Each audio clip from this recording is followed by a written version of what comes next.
Thank you for the friendship you shared with Mike and for the love and support you gave Mike during his last few weeks.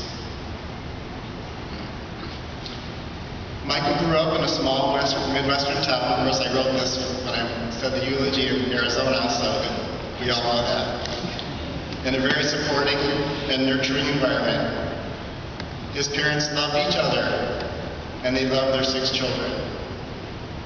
Michael, of course, was the baby, and like most babies, and at least in the overwhelming opinion of his 5 siblings, he was spoiled through and through.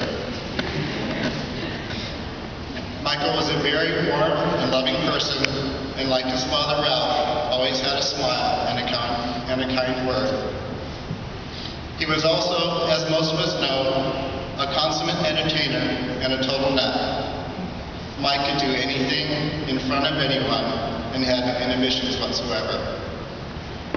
He received many accolades in high school for his theater performances, and after receiving a bachelor's degree in fine arts from Illinois Wesleyan College, he signed on as an entertainer with Opryland in Nashville, and then on to Carnival and Sidmar cruise lines, sailing out of Long Beach, California.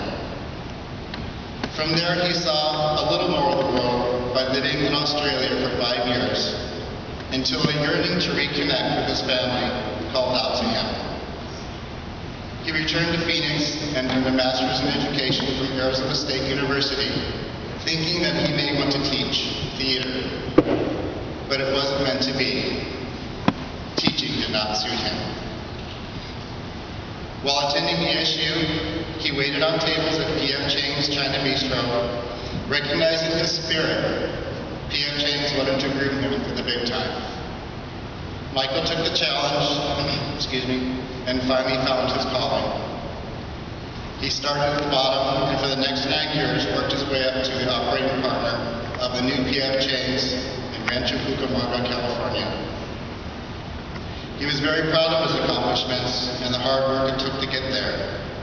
There is no telling how far he would have taken himself, and there is no doubt in my mind that he was capable of doing anything and being the best at whatever he did.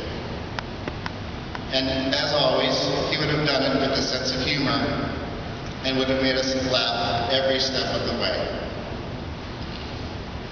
The president of P.F. Change wrote, "It is with an incredibly heavy heart that I inform you that we have lost one of our own, Michael Huber, earlier this week to lymphoma.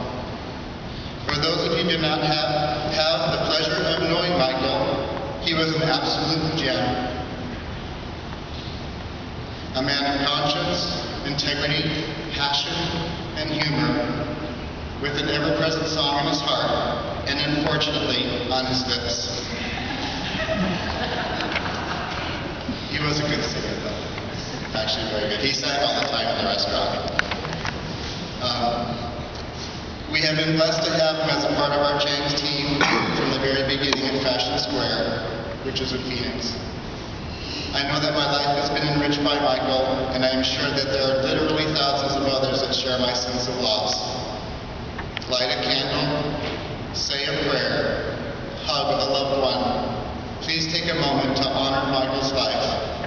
He was a very special man, and we are all poor without him." When not working, Michael loved antiquing. He was always on the lookout for that one treasure which turned into a house full of treasures.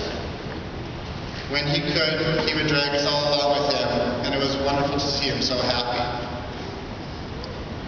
When our family went to California to gather Michael's belongings, we decided to visit his restaurant one night to have dinner. As you might know, P.F. Chang's decorates the front of their restaurants with large horses at their entrances. When we got there, we noticed that candles had been placed at the foot of his horse. Upon inquiring, we learned that a young server was there the day the horse was installed, and she had never seen Mike so excited. She knew then how passionate he was about his store, his horse, and the success that it represented, and she took it upon herself to place the candles there in his memory. She was there that night, and it was nice to be able to thank her for being so thoughtful. It goes without saying that for some of us like Mike, life will be too short.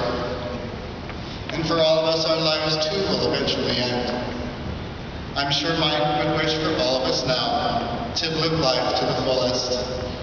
Do whatever it takes to find peace and happiness, and love one another as if it is your last day on earth.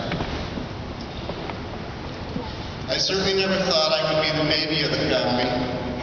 And Mike, you have left some very big shoes to fill. Forgive me, Mike, for I will never, ever begin to fill them.